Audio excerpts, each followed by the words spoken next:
est quasiment 9h17 et on va s'intéresser à présent aux devises et à leur cours. Et vous le voyez, Philippe Lermy nous accompagne. Bonjour à vous Philippe. Bonjour Roselyne. Vous êtes trader, formateur et ancien chef trader d'une banque centrale. Et donc on va revenir ensemble d'abord sur 4 événements de la semaine écoulée. On va commencer par l'inflation au Royaume-Uni et un nouveau record, plus 9,1% en rythme annuel, c'est un plus haut de 40 ans. Oui, tout à fait. C'est aussi 5,9% annualisé hors alimentation et énergie. Alors, c'était attendu. Rappelons-nous que lors de la dernière réunion de la politique monétaire, la Banque d'Angleterre a annoncé qu'elle prévoyait un pic à 11% vers octobre.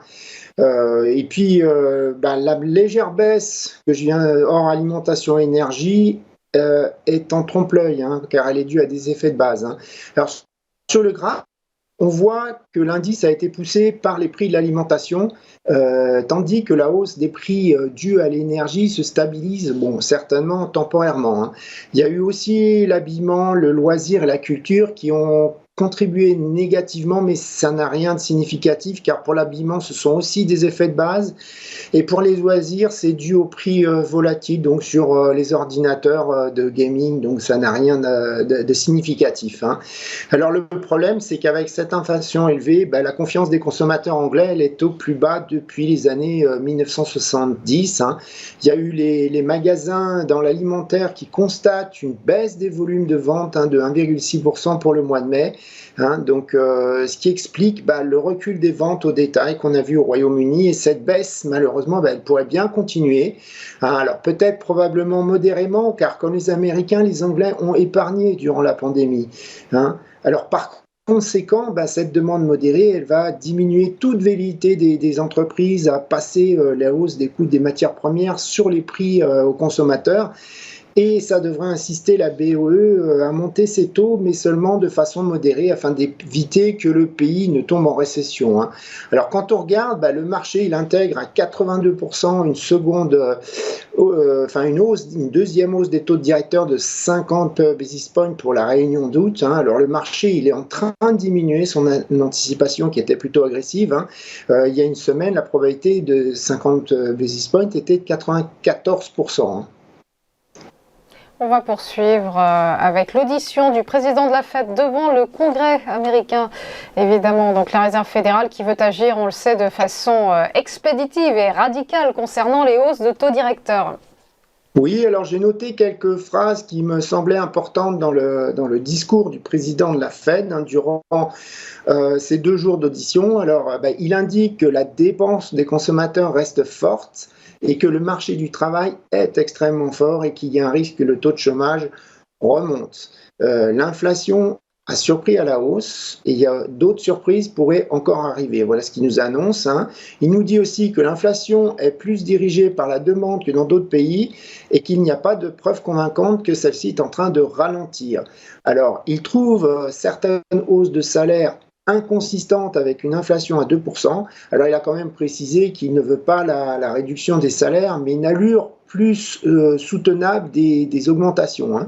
Alors quand on l'a interrogé sur une hausse éventuelle de 100 basis points des taux de directeur, puisqu'il a déjà fait 75 basis points la dernière fois et c'est rare, il a répondu que rien n'était hors de question. Donc actuellement, on a les prochaines hausses de taux directeur pour lui qui sont intégrées par le marché sont appropriées. Donc il a précisé que c'est une possibilité que la hausse des taux directeurs cause une récession. Alors c'est le mot qu'on commence à entendre dans les marchés, aussi bien pour l'Angleterre, les États-Unis.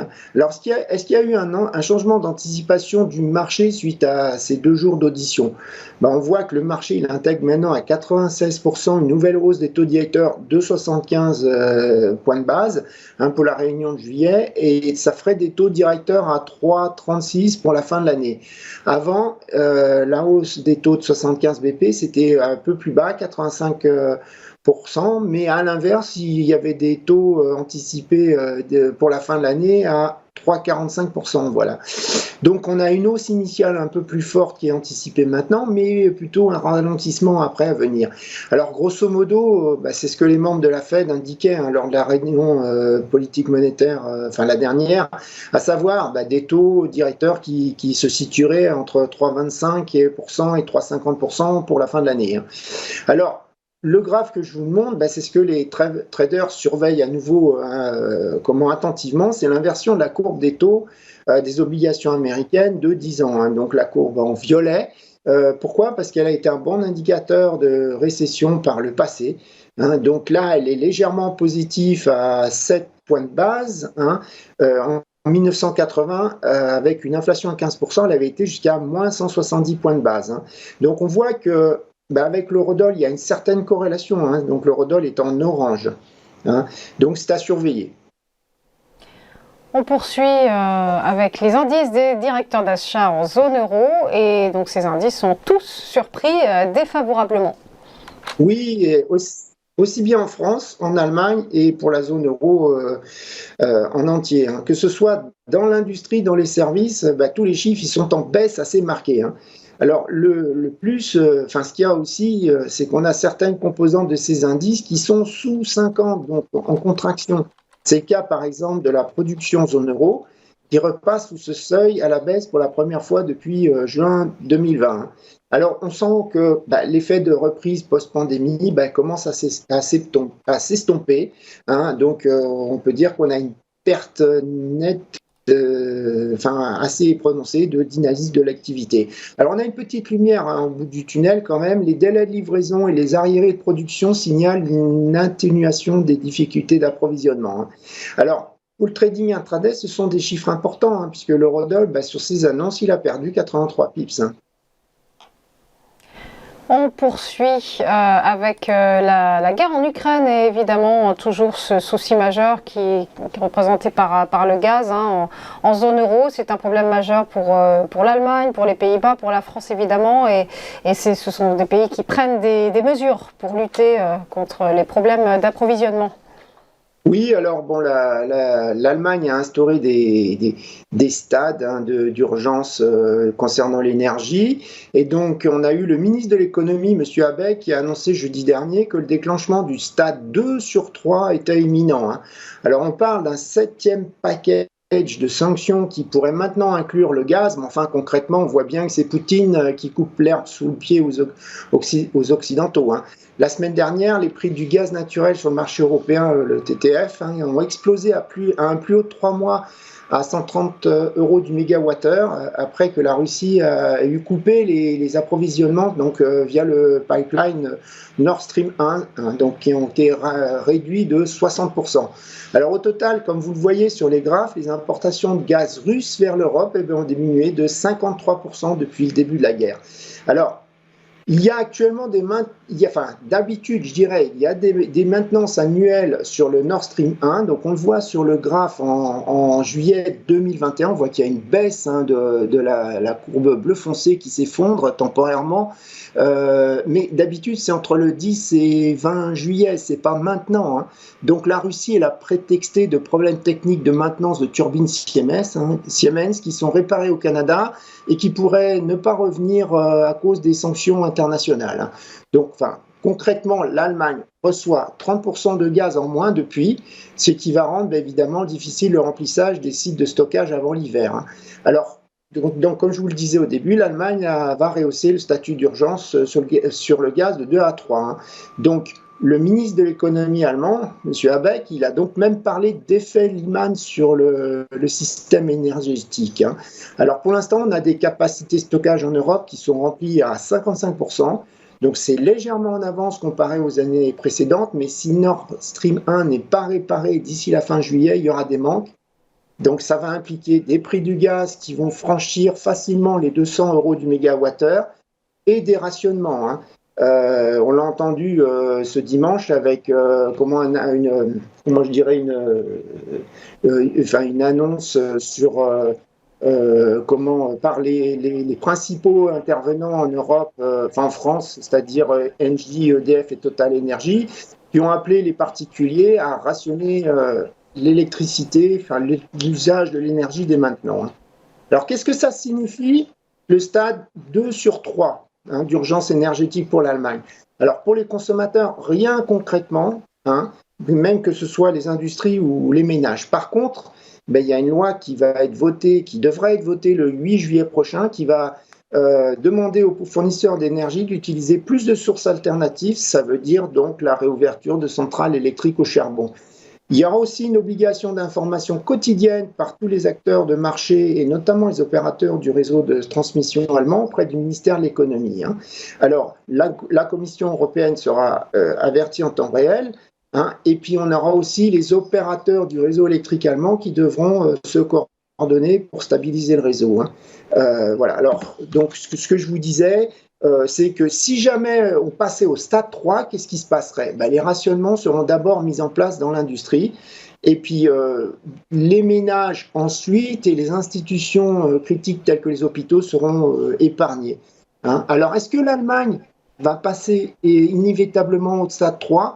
D'après les spécialistes, non. Si l'hiver est normal, le stockage en Allemagne devrait atteindre 90% au 1er septembre. Hein. Alors, côté trading, les institutionnels l'interprètent comme une récession à venir de plus en plus probable. Hein, mais comme je vous l'ai dit, si l'hiver est normal, on peut penser qu'il y aura peut-être plus de peur que de mal. Hein. Alors, concernant la guerre en Ukraine, il y a eu aussi deux news importantes. Hein. La Russie a fait défaut sur ses obligations en dollars. Alors, la période de grâce pour les paiements de 100 millions de dollars d'intérêts dus par la Russie au 27 mai est terminée. Et c'est la première fois depuis 1918, hein, vous savez, les fameux emprunts russes auxquels avaient souscrit massivement nos arrière-grands-parents, donc elle fait défaut à nouveau. Alors, est-ce que ça a un impact sur les marchés? Non, aucun. Pourquoi? Parce que de toute façon, depuis les sanctions financières mises en place, le pays ne peut plus émettre d'obligations à l'international. Alors, pour terminer sur l'impact de la guerre en Ukraine, il y a une réunion du G7 en cours où Zelensky va parler ce matin. On a les USA et le Royaume-Uni qui se sont empressés d'annoncer qu'ils vont mettre en place un embargo sur l'or russe avant même le début de la réunion. Alors, donc c'est ce qui est prévu comme sanction à venir, hein, entre autres, mais cela concerne que les ventes futures d'or. Donc, l'or déjà vendu n'est pas concerné. Bon, concernant les devises, ça n'a pas d'impact. Alors les devises, justement, avant d'y passer, on va faire un petit focus sur le forum de Sintra, puisque tous les yeux seront rivés sur cette petite commune du Portugal, puisque ce sera le lieu du sommet mondial des banquiers centraux. Oui, alors c'est un sommet qui dure 3 jours. C'est équivalent de Jackson Hole aux États-Unis qui lui est en août. Hein. Alors c'est la réunion des banquiers centraux et de sommités dans le monde de la recherche économique, hein, comme des professeurs à Harvard ou bien la directrice de la recherche économique du FMI, Madame Gopinath. Alors c'est un moment important pour les marchés, car c'est parfois l'occasion pour les banquiers centraux de faire des annonces de politique monétaire ou de corriger le tir si jamais ils estiment que le marché n'a pas bien intégré leurs annonces précédentes. Hein. Alors on a un thème chaque année. Alors cette année, c'est challenge pour la politique monétaire dans un monde en mouvement rapide. Hein. Alors concrètement, le forum, il commence ce soir à 18h30, mais c'est un dîner avec un discours d'introduction, aucune importance. Le moment le plus important, ce sera probablement mercredi à 15h avec un panel de discussion sur la politique monétaire. Et il y aura comme intervenant Monsieur Carstens, le General Manager de la Banque des règlements internationaux, c'est la banque centrale des banques centrales. On aura Powell, le président de la Fed, Lagarde, donc Madame Lagarde, la présidente de la BCE, et on aura Monsieur Bailey, le gouverneur de la Banque d'Angleterre. Hein. Alors, concernant la Fed, je ne pense pas qu'on puisse s'attendre à quelque chose de nouveau, puisque ça fait 2 semaines qu'on n'arrête pas de l'entendre parler, Monsieur Powell. Hein. Donc je ne pense pas que ça y aurait quelque chose qui fasse bouger le dollar. Par contre, je n'en dirais pas autant pour la Banque d'Angleterre et surtout la BCE. Hein. Alors dès demain, par exemple, il va y avoir un discours de Madame Lagarde à 10h qu'il va falloir surveiller, parce que si elle fait une annonce sur le nouvel outil de la BCE, donc elle a annoncé dans un meeting d'urgence après son conseil des gouverneurs pour contrer la défragmentation du marché obligataire européen. Donc ça, il va falloir surveiller ça. On surveillera aussi tout discours sur l'inflation, hein. Alors ça, comme vous l'avez dit au début, c'est un market mover, hein, pour le trading intraday comme à moyen terme. On va poursuivre avec le Core PCE Price Index qui risque de refléter encore l'indice des prix à la consommation, évidemment. Bien sûr. Alors, pourquoi on le regarde? Parce que c'est la mesure d'inflation préférée de la Fed, hein, même si ce n'est pas le chiffre le plus avancé, hein. Alors, contrairement à l'indice des prix à la consommation, il a l'avantage de mieux refléter les changements de consommation des consommateurs, hein, puisqu'avec la hausse des prix, il y a des effets de substitution notamment qui jouent. Plus il y a des changements de consommation qui ont été dus notamment avec la reprise suite à, je dirais, les arrêts des mesures barrières, hein. Alors, le marché, il n'attend pas des miracles, comme vous l'avez dit. Le corps PCE, il risque de refléter un indice des prix à la consommation élevé, quoi. Et il est attendu à 4,8% en annualisé. Ça fait une baisse par rapport au mois précédent, mais c'est aussi en trompe-l'œil parce qu'il y a des effets de base.